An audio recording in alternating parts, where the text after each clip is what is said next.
Order, order. Hello and welcome to Reporters Without Orders, a podcast where we talk about what made news, what didn't, and some things that absolutely shouldn't have. I'm your host, Tanishka Sodhi, and joining me today is my colleague, very talented colleague, Basant Kumar. Hello. And my very talented and very late colleague, Shivnarayan Rajpurohit. He's very much alive, but maybe not for long because our producers and team are very angry because Shiv is always late for our podcast. Shiv, that's my first question for you. Thanks for the compliment. Why?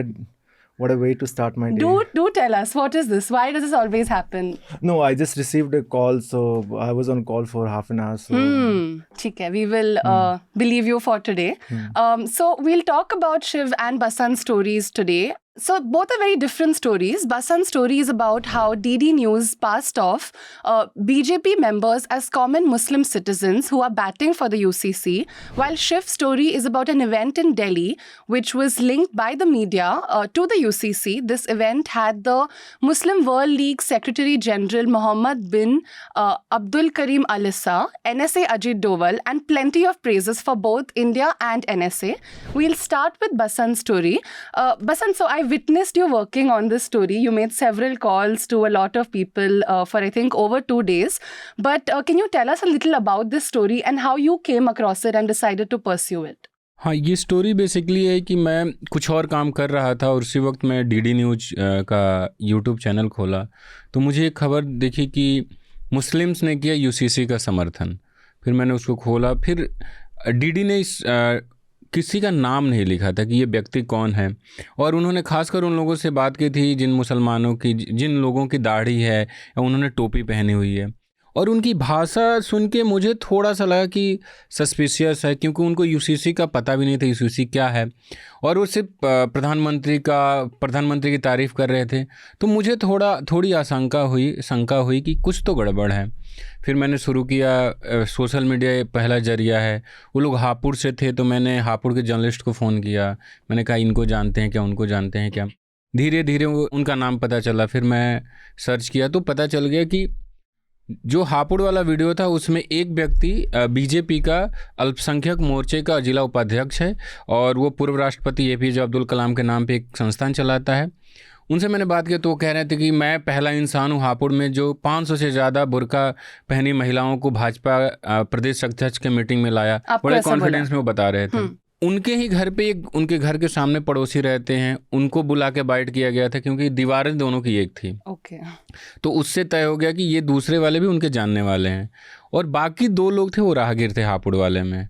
तो उनका पता लगाना, क्योंकि नाम ही नहीं था तो किसी राहगीर का कैसे सोशल मीडिया के जरिए पता, पर वो भी मुझे लग रहा है अगर मैं हापुड़ जाऊं तो उनको ढूंढ सकता हूं। वो भी भारतीय जनता पार्टी से जुड़े ही होंगे। और रिपोर्टर ने क्या पूछा था इनको? रिपोर्टर तो दिखते नहीं है, वो बाइट था बेसिकली कि हापुड़ यूसीसी में आप क्या कहेंगे। तो एक व्यक्ति उसमें ये कह रहे हैं कि जैसे सबको राशन मिलता है वैसे सबके लिए कानून एक होना चाहिए, और मतलब उनको यूसीसी का बेसिक भी नहीं पता, पर वो लोग अपनी बात। और एक व्यक्ति ने ऐसे बोला, एक देश एक कानून का मैं समर्थन करता हूँ, एक देश में एक ही कानून होना चाहिए। हाँ, और जो है ये जो कानून लेकर आए हैं माननीय प्रधानमंत्री Shri Narendra Modi, cut to cut है। तो उनकी भाषा से, उनके बोलने से पता चल रहा था कि ये भारतीय जनता पार्टी से जुड़े हैं। दूसरा वीडियो बरेली का था, उसको भी हमने ऐसे ही निकाला कि कौन लोग हैं। उसमें एक तो रामपुर का था, मुख्तार अब्बास नकवी की बहन है, और एक और महिला थी, वो भी बीजेपी से 2022 इलेक्शन से जस्ट पहले जुड़ी थी। तो 3 लोग। एक तो मुख्तार अब्बास नकवी की बहन के बारे में सब जानते ही हैं, तो उनकी आइडेंटिटी आप छुपा नहीं सकते। लेकिन दूसरी जो निदा खान नाम था, उनके बारे में नहीं बताया कि वो बीजेपी से जुड़ी हैं।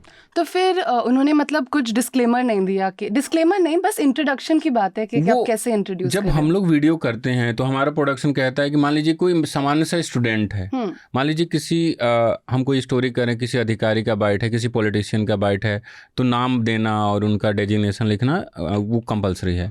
पर हमारा प्रोडक्शन कहता है कि अगर आप वीडियो कर रहे हैं, अगर सामान्य सा कोई स्टूडेंट है, आप छात्रों पे कोई प्रोटेस्ट कर रहे हैं या किसानों पे कोई स्टोरी कर रहे हैं, तो उस किसान का नाम और वो कहाँ का रहने वाला ये भी आपको लिख के लाना होता है।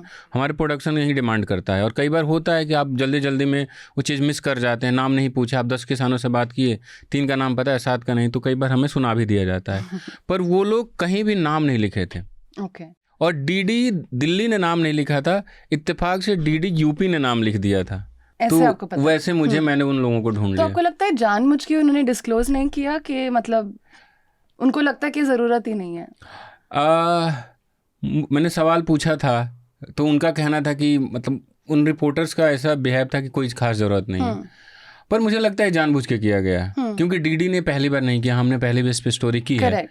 तो डीडी शायद ये दिखाना चाह रहा था कि ये टोपी पहने मुस्लिम, दाढ़ी बढ़ाए मुस्लिम यूसीसी का समर्थन कर रहे हैं, और उसका मकसद ये था, उसने अपना दिखा लिया। अगर मकसद नहीं होता तो डीडी यूपी अगर नाम बता रहा है तो आपको डीडी नेशनल में बताने में क्या तकलीफ है? आप लाइव चल रहा है, एंकर उसको ले रहा है तो नाम बता दो, नाम है ही, हाँ, ये थोड़ी ना है कि और नाम- आप उनके बारे में बताओ कि बीजेपी के हैं, लोगों को तो क्लियर हो कि कौन लोग हैं। करेक्ट। ऐसा फूल होता है- नहीं करना ऐसा चाहिए। होता है जैसे हम कोई अगर पॉलिटिकल स्टोरी कर रहे हैं और कोई भी स्टोरी में अगर पॉलिटिकल एंगल है तो हम पूछते हैं, हम जानने की कोशिश करते हैं कि वो उनकी लीनिंग्स कौन सी पार्टी की तरफ है, या किसी पार्टी के वो सदस्य हैं, मेंबर हैं, तो हमें आइडिया लगता है कि ये न्यूट्रल है, या फिर अगर बीजेपी का है तो ऑफ कोर्स प्रो गवर्नमेंट होगा, अगर कांग्रेस का है तो एंटी गवर्नमेंट होगा। तो ये तो एक जर्नलिस्टिक एथिक्स का एक पार्ट है कि आपको पूछना चाहिए कि वो किसी पार्टी से जुड़े हुए हैं या नहीं जुड़े हुए हैं, या Definitely. किसी दल से जुड़े हुए हैं जो किसी पार्टी के करीब है।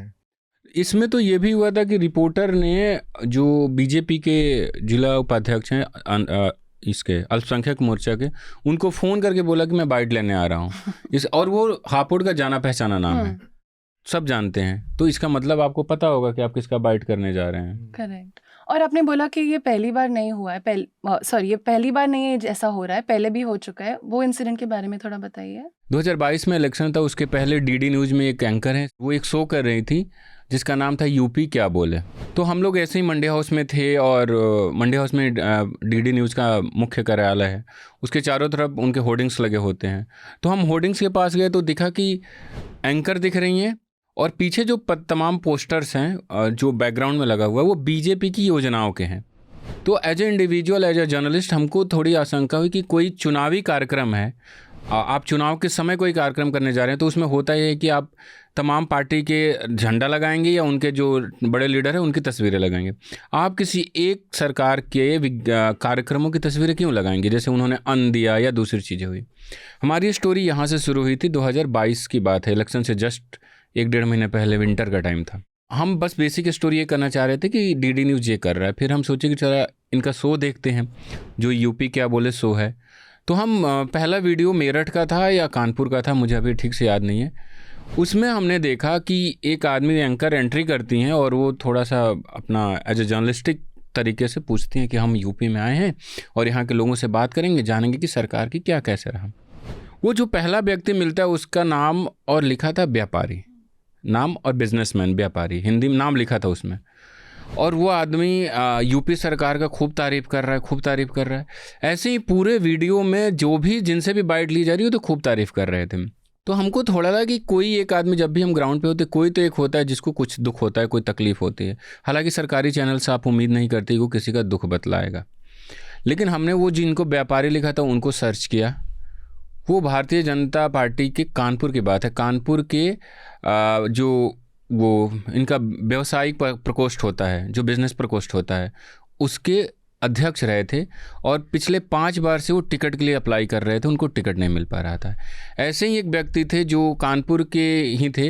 हंसी आई उस बात पे कि डीडी न्यूज़ कितना अनप्रोफेशनल है कि एक जगह उनको व्यापारी लिख रहा है, एक जगह स्थानीय निवासी, और वो भारतीय जनता पार्टी के नेता थे। उनका पूरा फेसबुक प्रोफाइल बता रहा था बीजेपी के नेता है। वो प्रधानमंत्री के जन्मदिन पर उनके तस्वीर को मिठाई खिलाते उनकी तस्वीर थी। तो ऐसे हमने उनके तमाम वीडियो देखे, और हर वीडियो में जितने लोगों से वो बाइट कर रही थी डीडी न्यूज़, वो Bharatiya Janata party, RSS, BHP के लोग थे। फिर हमने वो शो की स्टोरी की कि कैसे भारतीय जनता डीडी न्यूज़ ऐसा कर रहा है। उसके बाद हमने उनसे बात की। उसके 4-5 दिन बाद वो शो बंद हो गया, और उनके जितने होर्डिंग्स लगे थे डीडी मंडी हाउस में, बड़े से होर्डिंग्स लगे थे, सब उतार दिए गए और वो शो बंद हो गया। लेकिन उस स्टोरी में हमने देखा कि डीडी न्यूज़ किस तरीके से डीडी न्यूज़ करता है। सरकारी चैनल उसे उम्मीद भी हम नहीं करते, लेकिन इतने तरीके से ना करो कि मतलब आप उनके बाइट ले रहे हो। तो इस तरीके से पूरी सेटिंग थी। तो ये स्टोरी हमने 2022 में की थी। It can't be oversight, right? It's deliberate attempt to When it's so mask the blatant, identity. it's hard to It's- give a lot of benefit of doubt then. yeah, if it were one or two person, Yeah. like we would understand. Like you may have missed it out. So we'll discuss Basant's story more in detail in some time, but for now, let's move on to Shiv's story. So Shiv, the star attraction of this event, which took place yesterday on the 11th of July, was Al-Issa, the former Justice Minister and confidant of Saudi Arabia's Crown Prince, who, as we learn in Shiv's copy, which you will too once you read it, has also found friends in Sadhguru and Sri Sri Ravi Shankar. He sounds like a very interesting character. Please tell us about him, about the event and your interactions with him, if any. No, there was no interaction with him. That's the end of the Because question then. he was speaking in Arabic, and I think it was very hard to Was to it a get translator? him. There was a translator also. So But it tell us wasn't about possible. him. He Yeah. sounds very colorful. So he's one of the voices in Saudi Arabia who represent moderate Islam, and he goes around the world talking about moderate Islam, pluralism, coexistence, and the coexistence that Quran talks about. So he tries to he's been trying to build a narrative that we are against extremist forces. It's been happening for the past 10-15 years in Saudi Arabia. Saudi Arabia is trying to champion the cause of moderate Islam. Because if you see geopolitics around Saudi Arabia is the same country which propped up terrorist groups, Al-Qaeda or other terrorist groups. Now they've come to realization that it's futile for them to prop up these extremist groups. Now they are moving in the direction of moderate Islam. So India has found a voice who can come here and talk about pluralism, who can talk about moderate Islam. Before this, Al-Issa, if I could give you a background of Al-Issa, in 2020, Al-Issa went to Auschwitz, the concentration camp, and it was a big thing. No, he led a delegation. So that showed that he is liberal. His idea of Islam is very liberal, where he talks about brotherhood, he talks about harmony. So India found an opportunity that Al-Issa should be invited to India, and if he can speak on moderate Islam, if he can have interfaith dialogue. Who invited him? Of course, the government invited him. He's on 5-day tour in India. And the event that we are talking about, the event was hosted by Khusro Foundation. It's a Delhi-based foundation.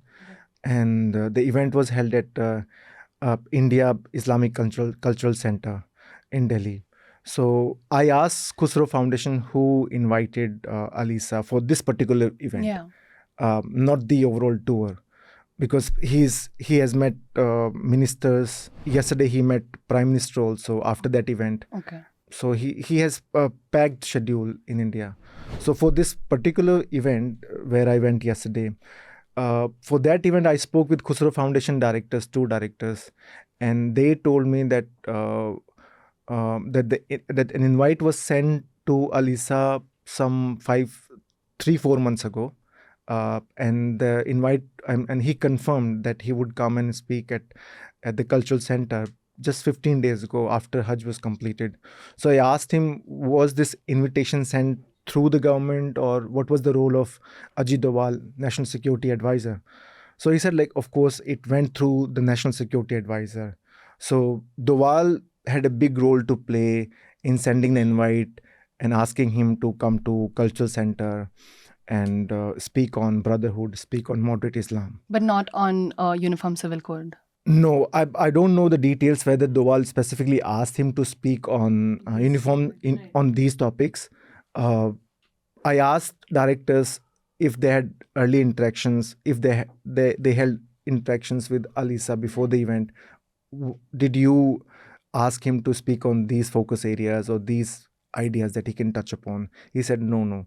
And before this event, there were media reports linking his visit to Uniform Civil Code, because in Bhopal, Prime Minister Narendra Modi, he advocated that there should be Uniform Civil Code, and Uttarakhand has already come up with the law on it. So people were looking at his visit in that perspective. Right. But then one Urdu daily came up with front page advertisement saying that media should not link his visit to Uniform It was Civil an Code. advertisement. There was an advertisement. Okay. The advertisement was paid for by All India Muslim Personal Law Board and one more body. Okay. They said that it will be wrong to link both things, his visit and UCC. Okay. So we will continue to speak about Shiv's story and Basant's story in the rest of the podcast, but that's all for the video segment. To catch the rest of the podcast, head on to Spotify, Apple, or wherever you get your podcasts. The subscription model is something that keeps News Laundry afloat, but we need hundreds of thousands of people to completely transform the news ecosystem. So you pay for news, so it serves you. So click on the link with this video, subscribe to News Laundry and pay to keep news free और गर्व से कहो मेरे खर्च पर आज़ाद है खबरें.